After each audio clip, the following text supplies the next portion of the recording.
전국의 폭우 피해가 이만저만이 아닙니다. 이런 정도의 폭우는 없었다라고 하는 게 피해 주민들의 이야기입니다. 살다 이렇게 엄청난 피해는 처음이다라고 이야기합니다. 윤석열 대통령이 되고 폭우가 훨씬 더 심해졌다. 윤석열 대통령이 되고 재난이 훨씬 더 많아졌다. 윤석열 대통령이 되고 사고가 너무 많다. 이런 이야기가 있습니다. 민심이 천심이라는데 윤석열 대통령이 민심을 받들지 않으니 천심이 분노하고 있는 것 아닌가, 이런 얘기도 합니다.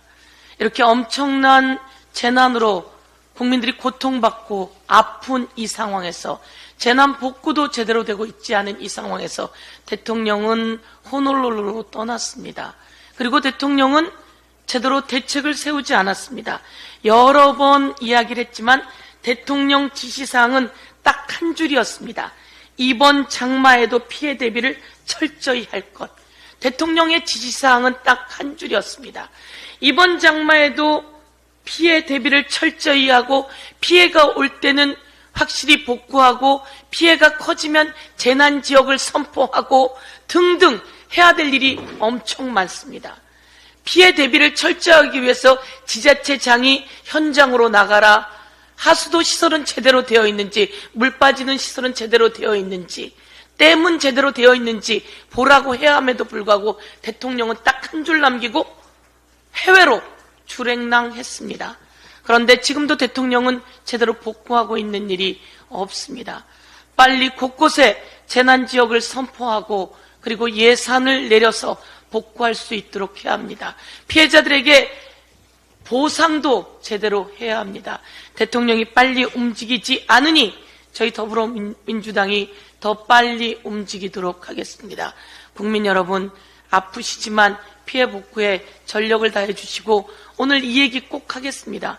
혹여 우리 장병들이, 그리고 혹여 우리 공무원들이 피해를 복구하거나 실종자를 수색할 때 꼭 안전장비를 갖추고 실종자를 수색하고 수해 복구 작업에 임해 주길 당부드리겠습니다. 최수근 상병이 딱 이맘때였습니다. 딱 7월 19일 수해 복구에 나갔다가 실종되었고 목숨을 잃었습니다. 그런데 그 잘못한 것을 사단장이 인정하고 처벌받으면 그만입니다.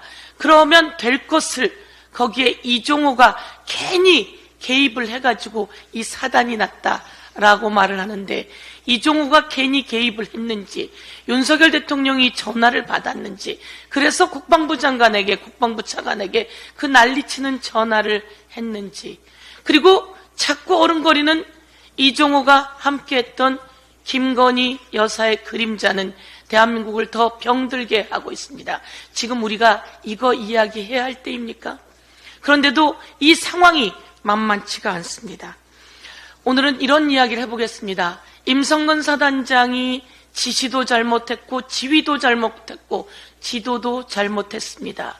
경찰의 발표에 의하면 직권남용이 아니라 월권행위라고 합니다. 월권행위는 여러분, 과실치사를 넘어 살해행위 아닙니까? 임성근 사단장에게 물었습니다. 병사들이 안전장비를 갖추지 않고 물속에서 실종자를 수색하는 장면을 보고 공보활동이 잘 이루어지고 있구나 라고 사단장이 답한 거 아니냐라고 했더니 그 사진을 못 봤다고 합니다. 그 사진이 있었음에도 불구하고 보지 않았다면 그것이 확실한 과실치사인 것이고 그것이 확실한 무능력입니다. 보고도 실종자 수중수색을 지시했다고 우리는 판단하고 있습니다. 그럼에도 불구하고 아니라고 거짓말을 하고 있는 임성근 사단장에게 보고했으면 살해행위고 보지 않고 했으면 그게 과실치사다, 이렇게 이야기하겠습니다. 그런데 깜짝 놀랄 일이 있었습니다.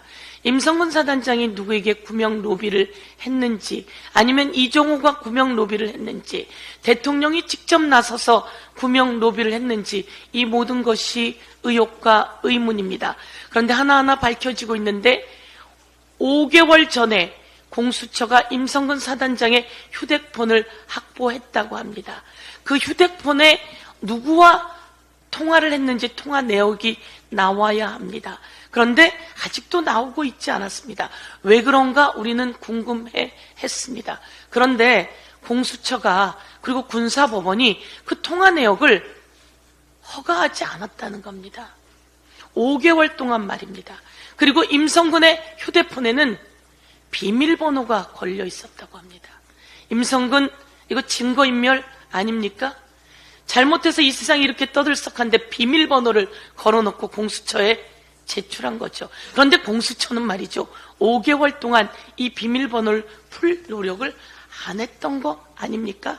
이제 7월 19일이 다가오고 증거인멸의 시간이 다가오고 있는데 말이죠, 이제서야 경찰에 포렌식 해달라고 공수처가 맡겼다고 합니다. 이제서야 군사법원이 통화 내역을, 임성근 휴대폰의 통화 내역을 확보하라고 했다고 합니다. 임성근 휴대폰은 몇 대인지 그것부터 확보해야 한다고 제가 오늘 이 자리에서 이야기합니다. 임성근 휴대폰이 과연 한 대일까요? 여러 대인지 확보하고 그 가족, 그 주변의 지인, 그리고 그 임성근 사단장의 보좌관, 비서 등의 휴대폰의 포렌식, 휴대폰의 통화 내역도 같이 확보해야 한다고 촉구하겠습니다. 그런데 말이죠, 또 놀라운 일이 일어났습니다. 임성근 사단장의 휴대폰을 5개월째 비밀번호도 풀지 못했고 그리고 통화 내역도 신청하지 못했던 그 공수처는 왜 그랬을까요? 그런데 그 공수처에 이 사건을 담당하는 그 검사가 블랙펄 인베스트 김건희 여사와 함께 주가 조작을 했던 주범, 김건희 가족의 계좌를 관리했던 주범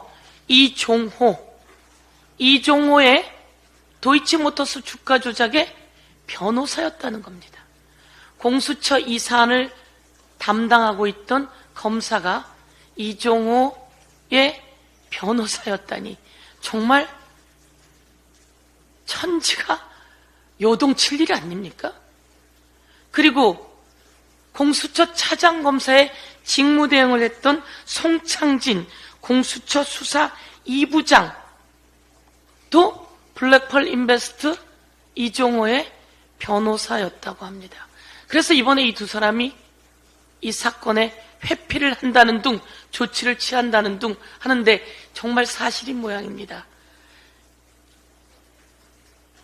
8월 초, 아니 7월부터 임성근의 로비를 했던 이종호의 변호사들이 공수처에 이 사건을 담당했던 검사와 공수청 차장 직무대행이었으며 실무총괄을 했던 그 사람 검사들이 변호사였다니 참 천지가 요동칠 일입니다. 어떻게 이런 일이 가능할 수 있지요? 당장 특검으로 모든 걸 밝혀야 되고, 아니 특검 가기 전에 대통령이 그리고 공수처는 이 일로 국민 앞에 무릎 꿇고 사과해야 하고 김건희 여사가 나서서 이 내용 밝혀야 된다 이렇게 이야기하겠습니다. 꼭 김건희, 윤석열 대통령, 김건희 여사 그리고 이종호 그리고 이 두 검사 그리고 임성근 국민 앞에 무릎 꿇고 책임질 일 책임지우겠습니다. 이상입니다.